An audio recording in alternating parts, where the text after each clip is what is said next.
Hello everyone and welcome to the final presentation of the semester. This presentation is on the river and beach ecosystems that we visited.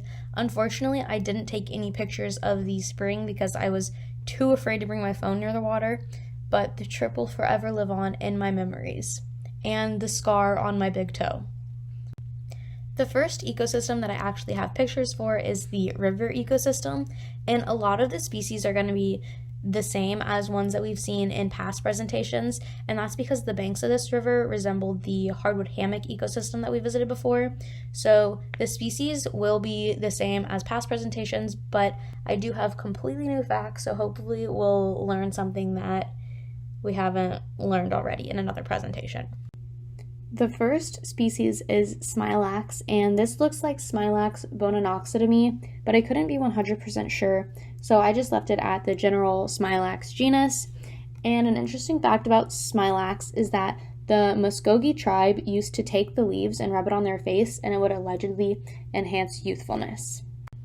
On the top of this tree, you can see Spanish moss, scientific name Tillandsia usnioides, and Spanish moss isn't a moss at all. It's actually a bromeliad, and it's also not from Spain. It's from Mexico, Central America, South America, the US, and the Caribbean. So whoever named it had a lot of options to get it right, but somehow they still got it wrong.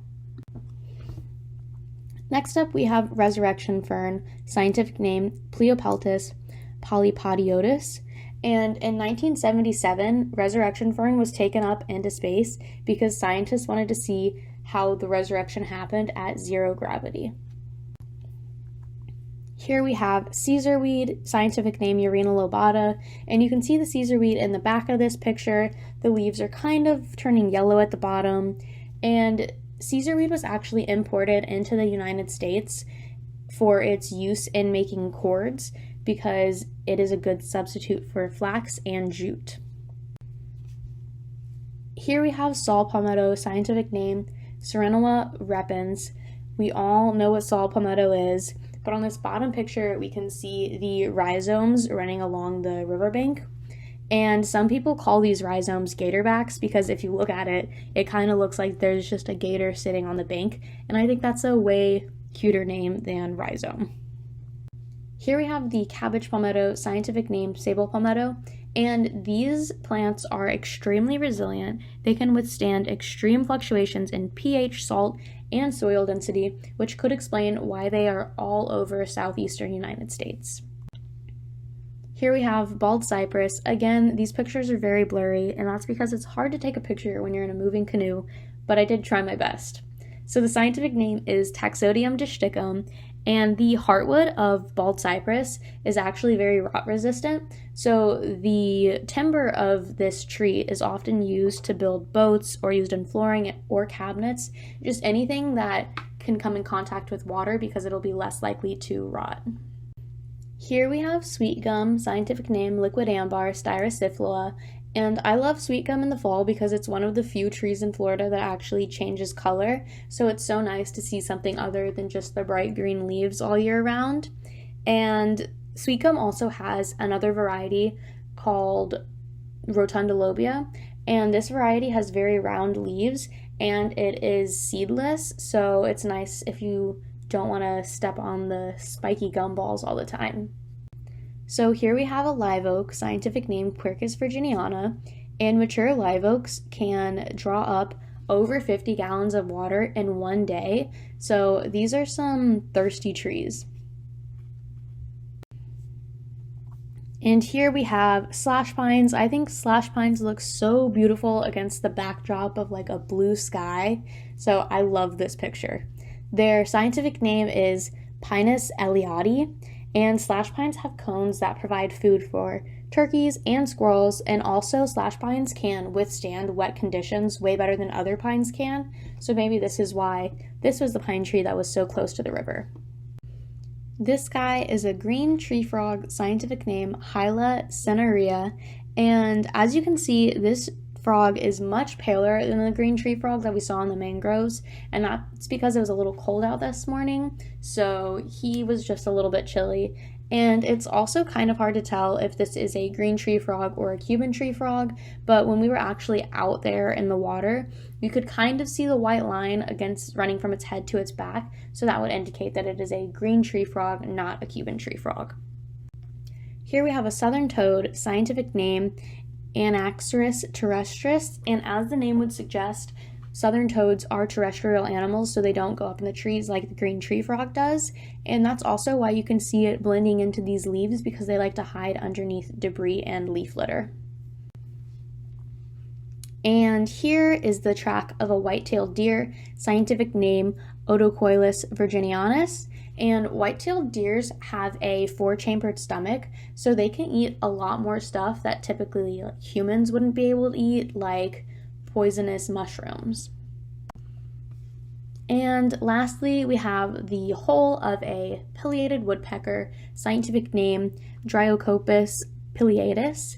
And I thought that this was a pileated woodpecker hole because it's a pretty large excavation and it takes a large woodpecker to do that, and the pileated woodpecker is the largest species present in Florida, so that was my reasoning for that. Now we can move on to the beach, which was so much fun because there was such a wide variety of plants and animals there, and a lot of the stuff was something that we had never seen in another ecosystem, so there were a lot of new identifications. So the first plant we have is the dune sunflower, scientific name Helianthus debilis, and this sunflower is actually found on both the east coast and the west coast of Florida, but you should not transfer them between coasts because the West Coast dune sunflower is actually endemic to the Southwest, and they don't want any gene transfer going on between the two varieties. Here we have beach prickly pear, scientific name Opuntia ammophila, and this was originally seen as a variety of Opuntia humifusa, but upon further investigation, scientists decided that it was its own species, and it is hard to distinguish between the Opuntia species when they aren't flowering. So this could possibly be a different Opuntia, but I believe that it is the Opuntia ammophila because we saw it on the beach. Here we have seashore paspalum, scientific name Paspalum vaginatum, and this plant is an excellent shoreline protector because it anchors the sand and also dissipates wave energy, so it helps to protect the shoreline. This plant is sea purslane, scientific name Sesuvium portulacastrum, and the leaves taste like a salty green bean allegedly, and in a lot of Asian markets you can buy the leaves and just eat them as a vegetable. This plant is coastal beach sandmat, scientific name Chamaesyce mesembryanthemifolia, and the sap in this plant contains latex, which if you ingest causes vomiting and diarrhea, so I would not recommend eating it. Yet again, we have another saw palmetto, scientific name Serenua repens, but I do have a new fact for this saw palmetto, and that is that this plant can withstand temperatures that can go down to 0 degrees Fahrenheit, so that might explain why it has been able to persevere in Florida for so long, just because it can withstand such varying temperatures. Here we have sea oats, scientific name Uniola paniculata, and sea oats are a critical food source for the endangered beach mouse, so if sea oats go, then the beach mouse goes too. This beautiful plant is sea grape, scientific name Cocoloba uvifera, and it helps to protect the dunes during hurricanes. And also, in old-timey Florida, tourists used to mail the leaves of sea grape as a postcard, which I think we should do again. This weird-looking thing is sargassum or brown algae, and specifically it's Sargassum fluitans. And this plant has air-filled bladders that allow it to float in the water. That's what those little dots that you see are. Here we have black mangrove, scientific name Abyssinia germinans, and these were blown in from a storm. Typically they're not found on the beach, which is why you can only see the propagules, But an interesting fact about black mangrove is that it is the only mangrove species that cannot grow in water, which is why it's typically found further away from the water. This little weird ball is a sea coconut. I did not think I was going to be able to ID this because it was so random, but there it was in the Florida's Living Beaches book. Its scientific name is Manicaria saccifera, and it actually comes from the busu palm, and the water erodes the husk of the seed, leaving just the sea coconut. Now we are done with the plants of the beaches and the dune, and we will move on to the animals. So underneath this greenery is a gopher tortoise burrow, scientific name Gopherus polyphemus, and gopher tortoises actually don't need to drink water very often because there's so much greenery in their diet that they get most of their water intake through the foods that they eat. Here's a picture of all of the shells that I collected. As you can see, there's a pretty wide variety of them, and now I'm going to go into detail and ID some of the individual shells. Our first shell is the angelwing, scientific name Cirtopleurocostida, and the ridges on this shell allow them to grind away at clay and soft rocks, which they then burrow into.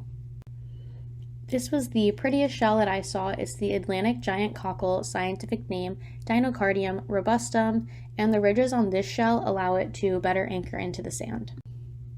Here we have a coquina clam, scientific name Donax variabilis, and coquina shells have been widely used throughout Florida's history, and I know if you go to St. Augustine, a lot of the buildings are actually built out of coquina shells, and in the oldest house in St. Augustine, they have a water filter that they built using coquina clam shells, so they are very useful to Florida.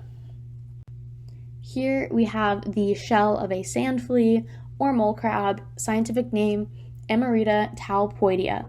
And the sand flea has legs that only allow them to move backwards, but they can still burrow themselves completely under the sand in less than 1 second. Here we have an Atlantic horseshoe crab, scientific name Lemulus polyphemus. And this beautiful horseshoe crab feeds on eels and whelk bait, but unfortunately there has been intense harvesting of its main food sources, so the numbers have been decreasing. Next up, we have the ghost crab, scientific name Occipode quadrata, and it does blend into this photo very well. If you were to look at it very quickly, you might not be able to see it. And the ghost crab has burrows that are over 4 feet deep, which allow it easy access to the water because it needs the water to stay alive. Here we have the egg of a loggerhead turtle, scientific name Caretta caretta, and I'm not 100% sure if this is actually a loggerhead turtle egg or not, or just a different sea turtle egg, but it is the correct size, and also loggerhead turtles are the most abundant nesting turtles in Florida, so statistically speaking, it's most likely a loggerhead turtle egg. This poor dead bird is a double-crested cormorant, scientific name Phalacrocorax auritus, and this bird has very poor oil glands, so they actually have to hang their wings out to dry if they get wet. Next we have the reddy turnstone, scientific name Arenaria interpress, and these birds are known for flipping over stones, shells, and beach rock to get the little food that's underneath it. This one is a willet, scientific name Tringa simipalmata, and the willet feeds on coquina clams and sand fleas. Next up is the bird that is in every single one of my presentations, and it is the turkey vulture, scientific name Cathartus aura. And the turkey vulture, like all vultures, has a bald head that prevents meat from getting stuck to its feathers. And my last animal species that leaves tracks everywhere, and we've seen the tracks of literally everywhere we've gone, is the human, scientific name Homo sapien. As you can see, there's a track from a vehicle that the human uses, there's a footprint of it, and a toothbrush.